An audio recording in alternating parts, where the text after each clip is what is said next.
trailblazers in research, innovators in technology, and those who simply have a good story. All make up the fabric that is George Mason University. We're taking on the grand challenges that face our students, graduates, and higher education is our mission and our passion. Hosted by Mason President Gregory Washington, this is the Access to Excellence podcast. The White House Situation Room is one of those real-life places that play a key role in historic moments, but it's also rarely seen by outsiders. It actually takes on an outside air of mystery because of all of this. And while it's recently captured the public's imagination again, thanks to the Netflix film, A House of Dynamite, the Situation Room is just one point in a complex web of government, security, and intelligence operations. Here to talk about that famous place and more is Larry Pfeiffer, the director of George Mason University's Michael V. Hayden Center for Intelligence, Policy, and International Security. Larry is a highly respected expert in areas of national and homeland security policy, crisis management, intelligence strategy, analysis, and collection. And he's also an expert in overt and covert operations. He served for 32 years in the U.S. intelligence community, including stints as senior director of the White House Situation Room and the chief of staff to the director of the Central Intelligence Agency, Michael V. Hayden. Larry, welcome to the show. Hey, thank you very much. Glad to be here. Obviously, I want to talk a lot about the movie and your connections to it. But before we get to the Situation Room, let's talk a little bit about intelligence security in general. As civilians, we are bombarded with information all day from every angle and every device. I can only imagine how daunting it must be to deal with all of that from a security perspective. And so can you give us some insight into how our government secures sensitive information at a time when information is so plentiful and we're so greatly connected? Certainly, that's probably one of the great challenges we have in our country today is that volume and variety and velocity of information just grows exponentially and algorithmically hour by hour. And all of that information can be useful to those in the national security arena and those of us who worked in intelligence. Efforts are made to secure the material. There's executive order that governs how things are classified, and things are classified either confidential, secret, or top secret, depending upon the severity of the impact if that material were ever to be disclosed to someone who shouldn't see it. Much of our intelligence information is classified in one of those categories, largely based on the collection, the tactic techniques, the sourcing of the information, whether it be from human collection, whether it be from technical means like signals intelligence, communications intelligence, or some information derived from satellites, imagery, or other sensing data that may be derived from a satellite. And so that material is protected using cryptography. We believe that the U.S. has the greatest cryptographic security of any country, but you never go to bed sleeping at night that's 100% sure. That's right. Cryptography is mathematics. Yep. So who has the best mathematicians have the best cryptography. Yeah, and in today's world, it's quantum computing. That's exactly right. That is going to determine who dominates that information space in the future. So that's why it's vital that the U.S. and its Western and ideologically aligned allies stay in the front in those developments and protect those developments as we move forward. Exactly right. So there's data and then there's information, right? And so you have all of these tools and methods. You highlighted some of them from satellite, but also basic things from cell phones, from all of this data that's out there. From an intelligence perspective, do you see that we turn data into information differently now, post 9/11, than we did pre 9/11? Interesting question. So you're right. We have data, we have information, and then we actually have what we would call intelligence, which is where that information has been given meaning to a policymaker.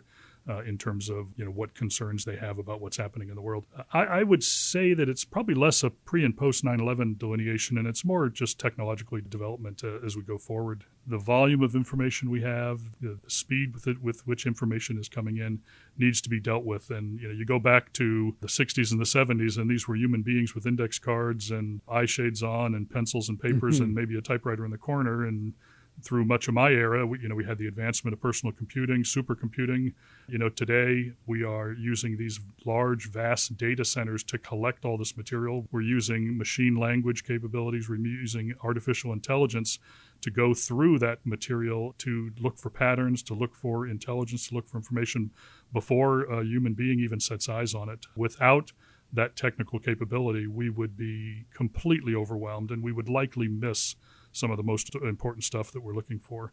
So the development of AI, the development of ML is vitally important to the intelligence community, parsing through material to get to our policymakers that most critical information they need to do their jobs. That's amazing. It's also scary because as the computers become more and more sentient-like, I'm not one of those ones who believes that that's not possible. Then they will start to think about what information they should give us and what information they should withhold. Well, that is a big debate, the human in the loop. I'm loop, sure. And there's concern that there's some adversaries out there who may let machines do a lot of the critical decisions, and that could be dangerous. But if your adversary is letting the machines do it, and by having a human in the loop, you're not developing the information as fast as you could, it becomes a critical, not only technical debate, but a moral and ethical debate. That's so true. I see the challenge there on both sides. Mm-hmm. And the other interesting thing with this flood of information, there is so much information that's available in what we call open source, or publicly available information, unclassified, and the policymakers love to be able to use information that's not classified. They can publicly discuss it, they can share it, they can use it. So there's a greater emphasis in the Intel community on getting into that publicly available open source information to get most of the information our policymakers might actually need, and then using the expensive, exquisite intelligence tools that develop classified intelligence in a more discrete, more targeted, more tailored manner. Well, look, I am a guy who loves films and movies that make you think. Me too. And my movie of the year in that regard was A House of Dynamite, the Netflix film. And my understanding is that you were a consulting expert for that film. I was. Talk to us a little bit about how that transpired and how you got to be in the position of the expert on the film. So I retired from government about 10 years ago, and much of that time since then has been spent doing consulting work for corporations or here at George Mason, helping General Hayden with his Hayden Center. The last thing I ever thought is that I would, go Hollywood. So I'm sitting on my phone, scrolling through my email, late spring, early summer, and I see an email from a guy named Greg Shapiro, and I'm like, I don't know a Greg Shapiro. I open it up, and he's like, hi, I'm a producer in Hollywood, and I have a director who's going to be making a movie that will feature the Situation Room in a prominent way. And I've been given your name as somebody who could maybe help us understand and best portray what a Situation Room is like. Can we do a Zoom call? And I'm like, yeah, this sounds intriguing. Sure, why not?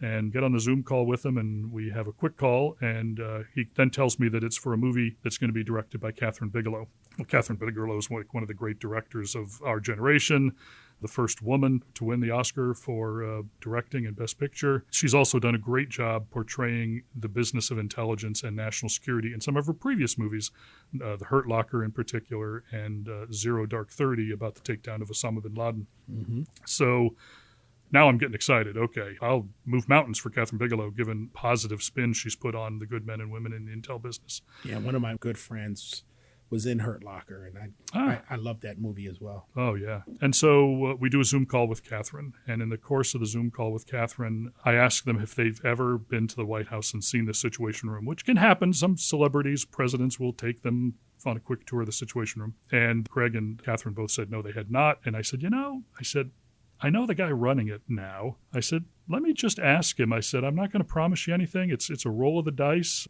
But 3 weeks later, the guy's name's Mark. He gets back to me and says, yeah, bring him on in. So I brought Kathryn, Greg. I brought her cinematographer, her set designer, a couple other guys. We all go in. They give us this great briefing. They give us a tour. And as we're leaving the White House, Catherine was very thankful for that opportunity. And they then asked me if I would be interested in helping them when they make the movie. And I said, that sounds great. I said, but you'll take care of like my transportation and hotel while I'm there? And they said, Larry, we're going to pay you to do this. I was like, oh, hey, even better. The price is right. So roll forward through the course of the summer. I'm reviewing scripts. I'm talking to the set designer. I'm talking to the costumers. I'm talking to the IT folks who are designing what are going to be on the different screens in the Situation Room. And then at a certain point, I was asked to talk to some of the actors. So I did a couple of phone calls with some of the actors ahead of time. And come late August and then into September of 2024, I spent quite a bit of time in Jersey City, New Jersey, which is where the movie was largely filmed, all the inside. That is amazing. Yeah. So somebody made New Jersey seem like it was Washington, D.C. Well, I tell you, I walk into this warehouse of a building. I mean, it looks like just a big, ugly warehouse. And inside there are studios, or basically hangars. And you walk in and you see construction, plywood, 2x4s, et cetera. But they have doors. You go up a ramp, you open the door, and I walk in, and I am in the White House. It was an absolute mind blower how well the set designer had created the hallway that leads to the Navy mess that then leads to the entry to the Situation Room. I walk into the Situation Room, and it was like we were there a few months before. Did you have that feeling of, oh, I got my phone on me and I shouldn't have my electronic devices in this room? I mean, did Yes. it feel like that? Well, actually, there was one time when we were filming, and I was in all of the great scenes in that movie. I'm actually somewhere in the room behind a camera. It was a lot of fun. But yes, there was one time when I'm sitting there in the room and my phone starts to buzz in my pocket. And just for a split second, not terribly long, but for a very split second, I had this pang of guilt, like I would have had back when I was working in the Intel business if I had actually carried my phone into a secure facility. And then of course, I immediately recognized, no, I'm not actually there, but that's how real this place looks. Now, the movie is fictional, right? Mm-hmm. But as someone with experience in Situation Room scenarios, what does the movie do best at depicting in terms of a real life like scenario? So Catherine's objective was that I helped them make the room and the activity in the room look as real as possible, so that someone who had actually lived this experience would go, wow, they really captured it. And so we worked very hard to do that. Now, there were some suggestions that I made that Catherine was like, it sounds really good, Larry, but that doesn't help advance the story, or it makes it a little clunky for the movement of the actors. And that was fine. They're making a movie. Mm-hmm. But what I really wanted to make sure they captured was the sense of duty, the sense of mission, the sense of patriotism that the men and women of the Situation Room bring to their job every single day.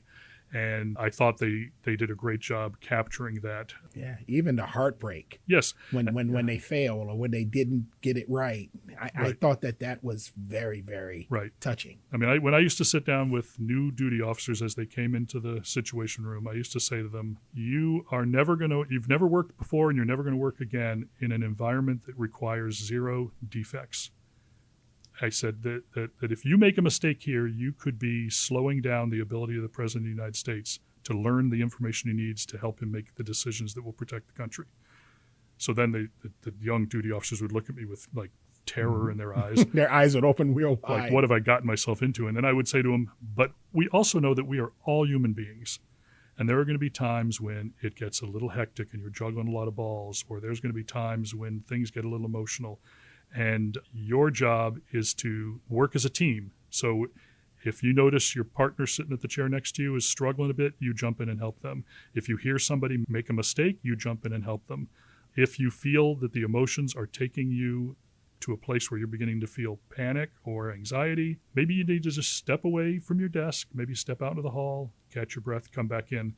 And Rebecca Ferguson actually picked up on that. Everybody did that. That happened in the movie. Did do that in the movie, and I thought they captured that really well. Yeah.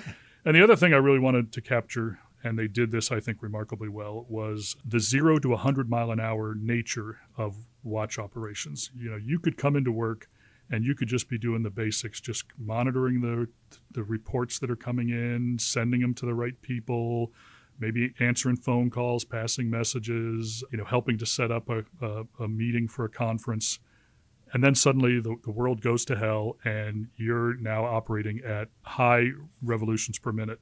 And they captured that very well in this movie, not only in the Situation Room, but in the other environments as well. Yeah, what was it? That remote facility where they were trying to sense incoming missiles. Yeah, the missile defense site up in Alaska. Yeah, and just a few kids up in a manning a space, really cool. Okay, so let's suppose for a minute, and then we're just going to ask you to put your hat on of the kind of person you were back in the day. Mm-hmm. Let's say you took 20 people who were intimately familiar with the kinds of things that happen in a Situation Room and happen in that environment. What would you say is one small detail that a casual observer might not notice, but those individuals who've been in that space would have caught in the movie? Yeah, there were a handful of things like that. The first day on the set, I looked around the room. We did a little rehearsal thing, and I was like, there's something not right in this room. And finally I realized there were no burn bags in the room. And for folks who wonder, what the hell's a burn bag? So a burn bag is just a craft brown paper bag. Often in the intelligence business, for whatever reason, they have orange stripes down the side. But it's a bag where you throw your classified waste, and it gets folded up and taken away and goes off to a place to be burned or pulverized. So I said to the prop director, I said, hey, you need burn bags. He goes, what's a burn bag? I explained it to him. And he said, not a problem. And the very next day we walk into this set, and there were burn bags everywhere. I looked at him, I said, where did you get these? He goes, movie magic. And then there were a couple others. Rebecca Ferguson, when she first reports the duty, she comes to her desk and she takes a bottle of cleaner and she's spraying down the surfaces on her desk, her keyboard, her mouse. And that is something that was done by many duty officers and watch officers as they changed shifts, just because nobody wants to get sick. You're working crazy 12-hour shifts, round the clock, off hours. Your body immune system gets a little down, and it's very easy to catch a cold. So that was another thing that any duty officer who ever worked in the sit room probably got a chuckle when they saw that. Oh, that's cool.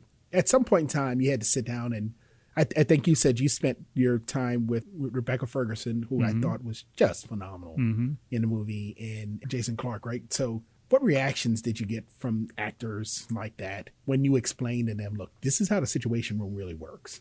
They were as goo-goo-eyed and as in awe I was of watching Hollywood movie productions and hanging out with a bunch of world-class actors.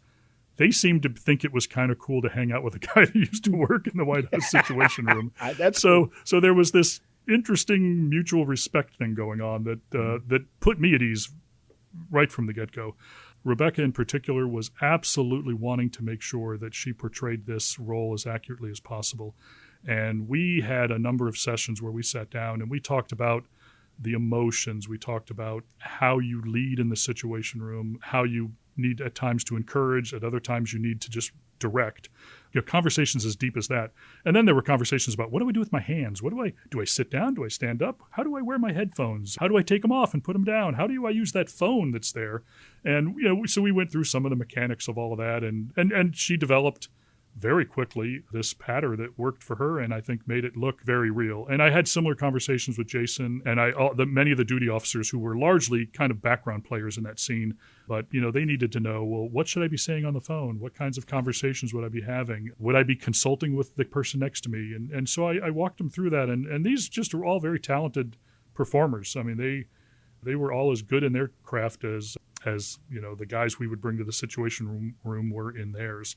And so that was a lot of fun. But as I mentioned to you earlier before we started to record, I got kind of caught up with the duty officers in particular because they looked like young duty officers, the same kind of suits, the same kind of hairstyles, the jewelry, et cetera. They looked like kind of professional Washingtonians. And at the end of the day, we would break, and I would usually go with Catherine and the assistant directors and screenwriter, and we would kind of post-mortem the day a little bit. And then we'd finish. And as you're walking out, well, the actors had all gone to the dressing rooms and gotten out of their outfits. And they're all walking out, and they looked like a bunch of theater actors from New York City. I mean, it was, amazing. And they're sitting, what group of them, one point were sitting in a corner, and they were doing some beatboxing. And it was just hilarious. It was a real out-of-body experience. So you obviously help a number of people on the movie. Which one most closely resembles your job? So my job was the Jason Clarke character. So he was the senior director of the Situation Room. It's a day job. You're there from 7 or 8 in the morning till 5, 7, 8 o'clock at night. You're managing the entirety of the Situation Room operation, and it's more than just the watch floor. The Rebecca Ferguson character is what we called a senior duty officer. So when I was there were 5 teams of 9 people that worked on alternating shifts, 12-hour shifts. They had this brutal schedule they had to live with. They were all, a good 10 to 15 years younger than me and able to handle that kind of a schedule. And so that was Rebecca's role. But yeah, the role I played was more of that role that Jason Clarke had, which is kind of looking at the big picture, all the different things the Situation Room does in terms of supporting the policymakers with information, with intelligence, but also we would support them with, we have a whole array of conference rooms that they use. Many of the listeners here are probably very familiar with that famous photograph of a Situation Room on the day Osama bin Laden was brought down. Yeah, the one where you had the president and everybody else in the room, and they're all... And the president was sitting over there in the corner, which I never understood. Oh, I'll tell you that story if you want. But so we manage these conference spaces, and they're used from sunup to past sundown. And as I tell people, the hardest decisions in the world get made in these rooms. So our job is to make sure those rooms are comfortable and have all the technology needed to help our policymakers get that job done. And then another significant part of the job was supporting our principals, the National Security Advisor, the deputy, the president and vice president to a certain extent when they were on the road. So we had a whole group of people that would travel with them and go out ahead of time and set up secure rooms with secure communications. So was there was a part where they had the president and they had a guy with him who was kind of I guess he was carrying the nuclear football or something. Is that guy real? Yeah, so there is a group of military aides who are responsible for shadowing the president at all times, and they carry what's called the nuclear football, which in the movie, it's the carry-out menu of nuclear annihilation, So that thing was, so it's really a book like that, huh? It really is a book like that. My goodness. It's a very serious job. It's a very serious role. We in the Situation Room worked closely with the military aides because there were times when they would be the closest person physically to the president, and we needed to get information to him. Sometimes that's the person we would use to get the information to the president most quickly. So yes, definitely. We also in the sit room support continuity of operations, continuity of government, and continuity of the presidency, which are all 3 similar but slightly distinct functions. And that involves ensuring that the president has a Situation Room-like capability on even the worst of days and wherever he or she may be. But as the Situation Room senior director, I probably spent most of my time worrying and working on issues about continuity of government, continuity of the presidency to make sure that we were fully prepared and always ready to go. And we used to drill it. Sometimes I'd set my alarm for 3 a.m. and I'd call into the Situation Room and I'd say, okay, a chemical bomb just got thrown over the fence of the White House, go. And they would drill what they would do if that was the circumstance in terms of where people should go, whether a flyaway team should be sent to an alternate location, et Would cetera. You tell them if it was real or not, or would you? Oh, no, it was always a drill. I mean, it was always a drill. Okay. Yeah, they knew if I was the one calling them at 3 a.m, it was a drill. It was a drill. But my expectation is that they would take it very seriously. And in the morning, I would get a report from the senior duty officer on how it went and whether there was some lessons. I mean, that was the other beauty of the place. Everything was about learning lessons, and there was nothing about blaming people for doing things wrong. If something went wrong, the main objective was learn from it and improve upon it so that we don't do it wrong again in the future. It was also the only time in my 32-year career in government where I can safely say that every single person working for me was a star. There are so many things I want to ask you.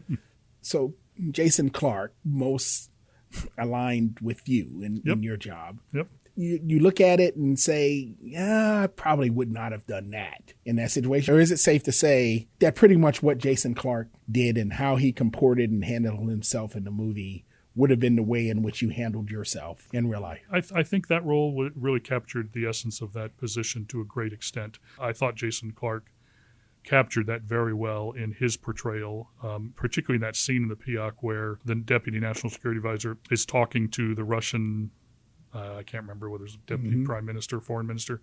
And Jason Clarke is the one in the background kind of telling him to kind of take the emotion down a level or passing a note to him with a suggestion as to what he could ask the Russians to do. And that was kind of the dance we sometimes had to play in that position. At the end of the day, it's a team sport. We're all about making sure the team wins, and the team is Team President and Team USA. So most people in the White House get that. So the movie has been praised for how it builds tension and emotion, right? Particularly in that first segment with the Situation Room. So how do you feel the movie does at recreating the real emotions that would be in that facility? So it's interesting. I have had some former White House Situation Room employees come to me and say, man, you guys, they nailed it. That's exactly how it was. And I've had others come to me and say, they got a little emotional. I don't think we would have gotten that emotional. And, and my response to that is, hey, did you ever have a nuclear weapon minutes away from wiping out one of the major cities in America? Right. And they'd look at me and go, well, no, probably not that. I mean, we had bad days. I mean, Benghazi happened when I was a senior director of the sit room, and that was not a happy day. But it wasn't also not at all the equivalent to losing a major American city. So I think most recognize that that is a circumstance we practice to have to do, and we hope we never have to do it. My understanding is, and I'm sure you heard the scuttlebutt on this, that there were individuals in the White House who were like, oh, well, wait a minute. It kind of took a little bit of offense at how realistic the movie actually was portrayed. Did any of that come back to your way? Most of the criticism has come from those people involved in the missile defense community. The missile defense community has a horrendously difficult job in that they're expected to shoot down an incoming ballistic missile in a very short period of time. And the screenwriter worked with a lot of experts, both former government and academics and scientists and engineers. And he believes that he portrayed the scenario as realistically as possible, that the success rate in shooting down incoming missiles is about 60%, or has been. That prompts the Secretary of Defense in the movie to say, my God, $50 billion and it's a coin toss, Yeah, I remember that one. And, I said, oh my God. So now there are some in the community today who say, hey, we're doing better than that statistical average now. And I, if I was in government and I was working missile defense, I would probably be defending what we do as well. I also might be using it as an opportunity to go get some more money. Exactly. Hey, you see the movie? Yeah, see the movie? Yeah. You want this number to go up? Give me a few more $1 billion. Yeah, exactly. So one of the things I like most about the movie is that you saw the same story unfold from 3 different vantage points, right? And that 3-part structure showed multiple perspectives, but also it showed multiple responses. Everyone looking at the same catastrophic event, but looking at it from a different vantage point and having a different chain of command and communication structure. Right. Is that strategy an accurate one? Noah Oppenheim, who was the screenwriter for this movie, said that when he and Catherine developed the plan for this, the first thing they realized is that they had like 18 to 20 minutes of missile response time to deal with, and they wanted to make a feature-length film. So they had to come up with a mechanism to allow them to do that. So they decided an interesting way to do that would be to look at those different layers of responsibility. And so the first part of the movie is largely the missile defense base in Alaska and the White House Situation Room. And so this is your, kind of working fingers on the pulse at any given moment of time with regard to response. And you're seeing how that gets portrayed. You do hear things in the background that are going on at some of the other layers that you then pick up more on when you then get to the second and third part of the movie. The second part, they took it to that sort of next level of responsibility. Okay, now we're actually responding to it. So you're in the Strategic Command Center where they're actually having to make decisions about what to do and recommendations to the president about what to do. And you have a deputy national security advisor who's now taking this information and having to formulate a response and recommendations to the president as well. So that sort of happens at that second layer. And then the third layer that they do at the very top is they've now taken it to the top, and you've got the President of the United States and you've got the Secretary of Defense, and it's how they are responding at that senior most level of government to this stimulus, to this input, to this crisis. And they did a great job weaving them all together. So things you maybe hear offhand in a first part, you now hear it more detail in the second part, and then you hear even more detail in the third. So it does weave together. Now, I know there are some critics out there who found it a little redundant, a little repetitive, but that's what I liked about the movie. I actually enjoyed it as well. I really. And it's interesting now that you tell me that they had 18 minutes and they needed to extend it into a feature-length film. I'm like, oh, that's actually brilliant that they came up with the strategy to do it from 3 different vantage points, right? Yeah, really, they did a great job.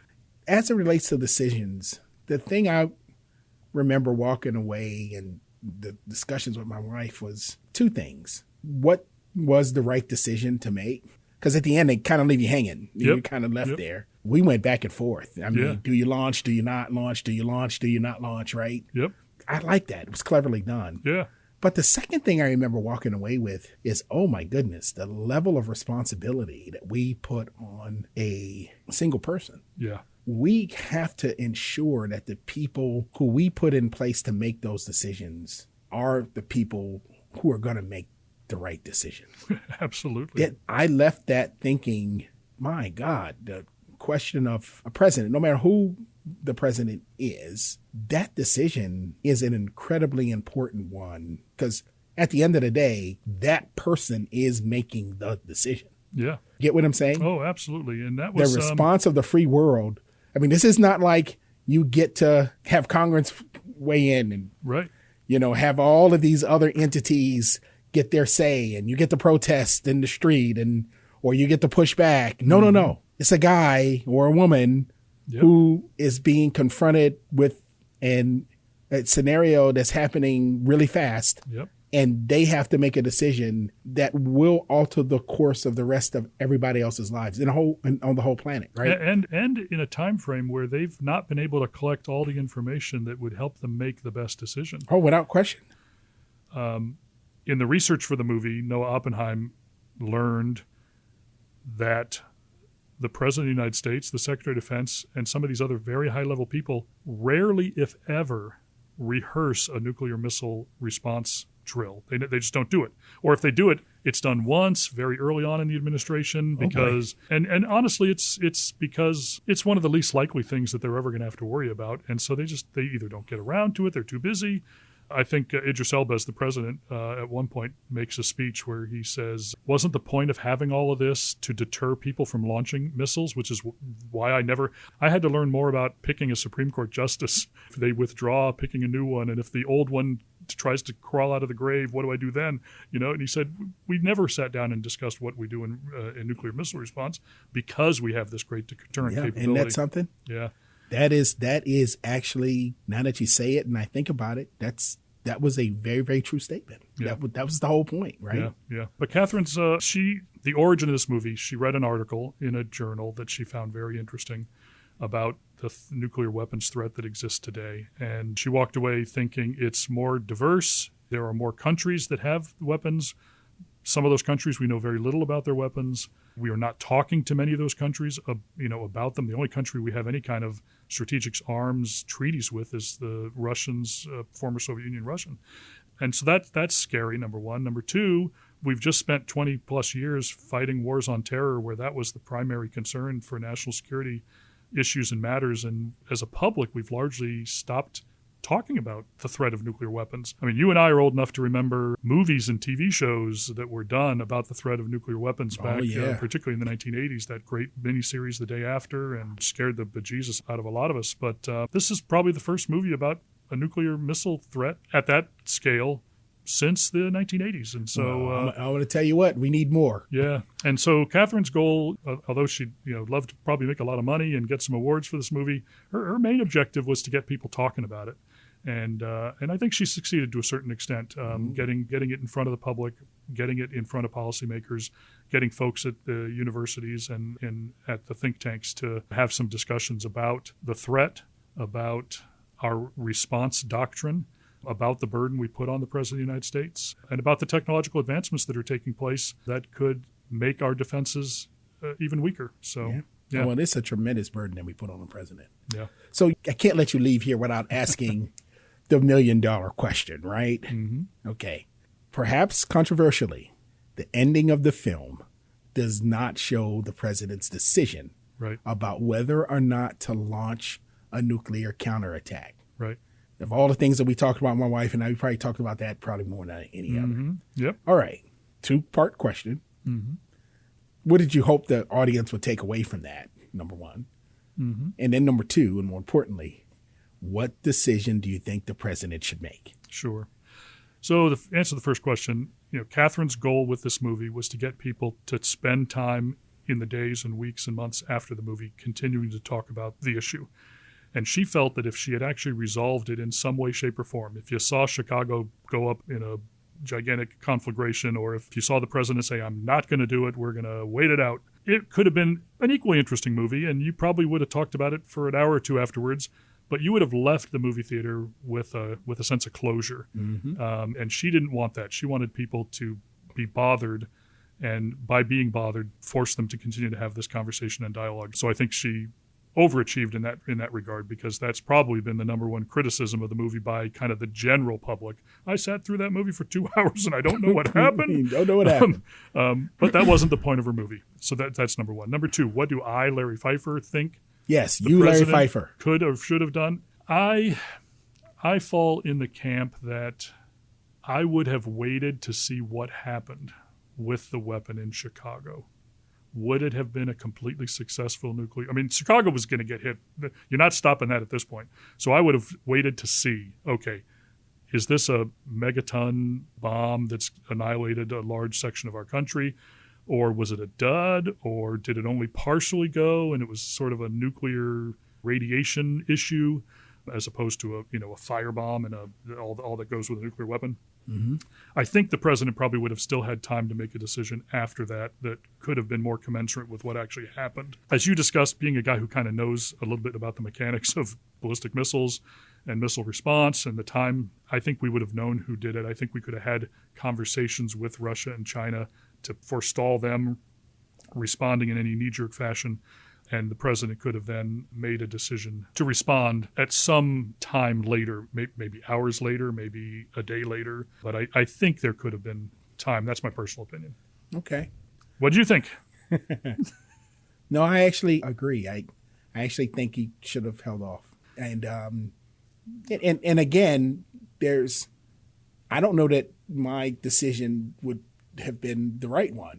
If you wait, then you don't know what the aftermath of that is going to do to the country and how people are going to respond. And you may not have time to respond. You get what I'm saying? You don't know what gets knocked out, right? Yep. So there's so many things that we haven't been hit like that. So we actually don't know.